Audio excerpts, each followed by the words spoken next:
Today we're going to look at the issue of women in senior positions. It coincides with the appointment of a woman, Alison Cooper, as the CEO of a major company.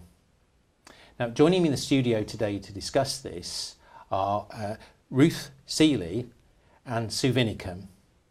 Now, what we're talking about is a report that's been produced, and this is the 11th year that it's been produced, that looks at this issue of women in senior positions in corporate life. Yes, that's right, Steve. It's the 11th Female FTSE report. When we started off, we originally just looked at the FTSE 100, but now we cover actually all the FTSE listed companies, but with a particular focus on the top 350. Now, I mentioned at the start that a woman has just been appointed to the top position in Imperial Tobacco. Is this unusual? It is. I'm afraid there's only still a very few female CEOs, 4 at the moment. And I would say, actually looking back on last year, quite disappointing really, the position of women directors across the FTSE 100. I mean, it was just under 12% last year, and it's just marginally over 12% this year. So I would say overall we've stalled. And I think it's quite interesting that with all the focus that there's been on the banking sector, I mean, that's actually got worse, I think, hasn't it, Ruth? It has. That's been quite a disappointment. A few years ago, all of the banks in the FTSE 100 had women on their boards. I think the situation today is just 3 of them have. And I think the percentage of women on the boards has gone down as well, from about just over 12 to just over 9%. So that's a big disappointment, particularly with the opportunity that perhaps the government could have taken with the recapitalisation of some of the banks last year. So what does it take to be successful as a woman in business? Well, I think that's a really interesting question, Steve, because we could conclude from looking at the figures that perhaps there just aren't enough competent women in the pipeline. You know, simply the supply of women isn't there.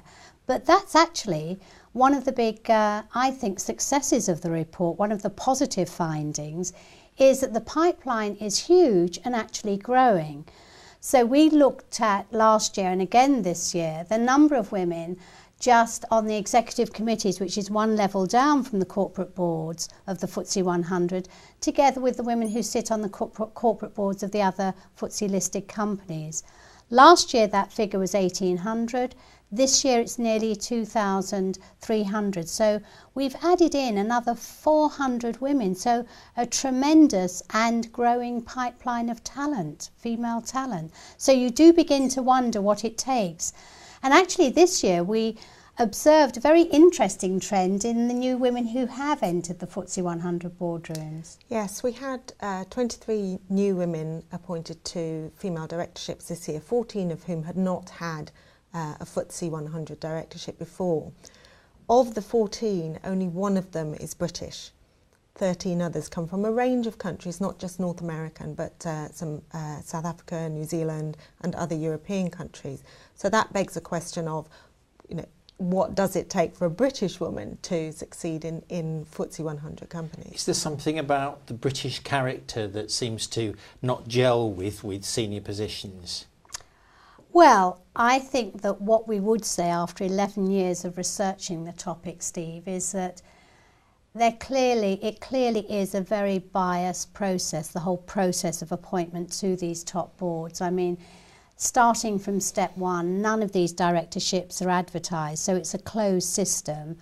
And one has to say it's all too easy to just appoint somebody who the chairman knows. And I think, unfortunately, that is inevitably what happens.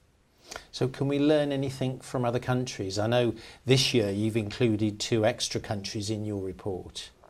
We have. I mean, I don't know, Ruth, you took a really good look at Spain and Norway as to whether you'd say there are 1 or 2 lessons for us. I think one of the first things we have to acknowledge is that the cultural and political situations in those countries are very different to the UK, and you obviously need to take that into account. But I think a couple of the interesting things to learn is that they have come from positions which are actually behind the UK, and because they've taken some very active steps towards improving the situation, their rate of progress is much better than ours now. I think one of the things that really stuck out for me was that in Norway, in order to meet their quota law, which said that 40% of women on listed companies, publicly listed companies, had to be women, that they had to find 1,000 women, new women, to join their corporate boards. And when you consider that their country's population is just 4.5 million, that's quite an achievement if you compare it to, say, the UK, where we feel if you could just add 200 women to the number of female directorships, that would substantially change the landscape. And we have a population of 61 million here. I think that plus the figures that we've shown really show that this is not a lack of supply of pipeline. I think it's a lack of demand. So, either of you, if there's a key message that you want to leave government with the heads of corporate boards, what would it be? Well, I think one of the key points that comes out, Steve, is that, you know, the UK needs to look out.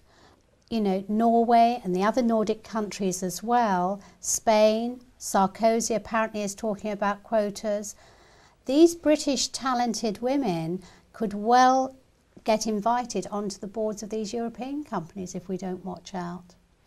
So watch out, because talent's going overseas. Absolutely, if we're not careful. Definitely. Thank you.